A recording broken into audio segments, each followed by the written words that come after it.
Hey guys, Tom the Tinker here. I just wanted to do a quick video concerning the 100 series Land Cruisers. So from 98 to 97. I also think this applied to maybe third gen Forerunners from what I can see on the internet. But if you ever trying to fill up your gas tank and you put the nozzle in and it automatically shuts off, or maybe it shuts off after a little while, you may need to replace the fuel filler neck, I think is what it's called, or the fuel tank hose, I think is what it's called on the invoice.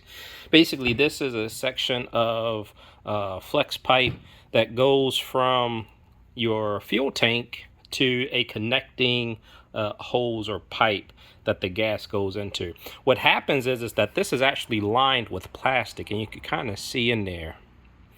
And so after some time, especially when it's hot, this plastic starts to separate from the rubber tube, and what it does is it causes an obstruction.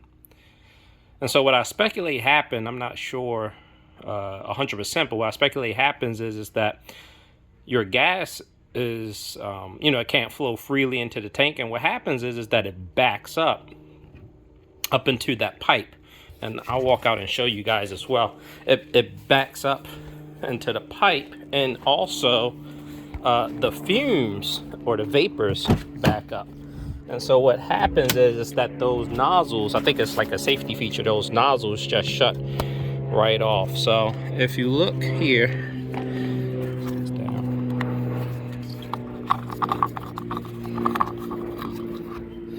so if you look here, you see a hole.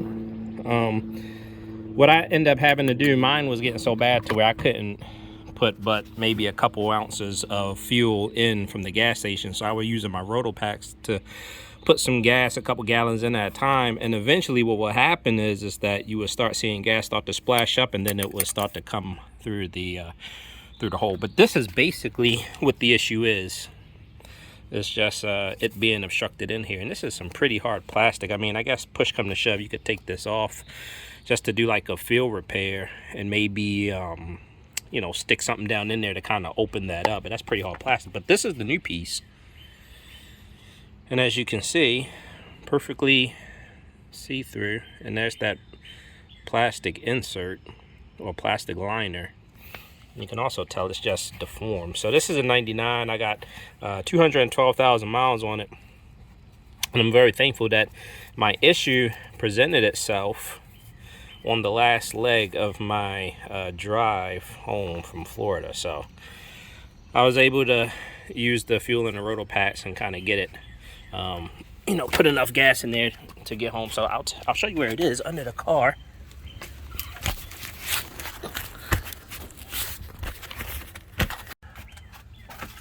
And this is where that goes, and it's basically, you see, this is one end, that's the fuel tank, and that's the other end. It's just held on with these hose clamps, and that's either a Phillips head or a 10mm socket. And so basically I'm just using my extended Milwaukee cordless ratchet with a 10mm socket on the end. And literally it took me maybe two minutes to get that off, to get the old one off, and I'm gonna go ahead and put the new one on. But just wanted to give you guys a heads up. I'll go ahead and put the part number in the description below, but I think that's the part number right there. So sorry, trash trucks going by. But that's it. So I'm gonna go ahead and get this put on. But thanks for watching. I hope this fixes or gives you guys some insight as to why it may be slow to fill up your gas tank, or why the nozzle shutting off at the gas station. Thank you.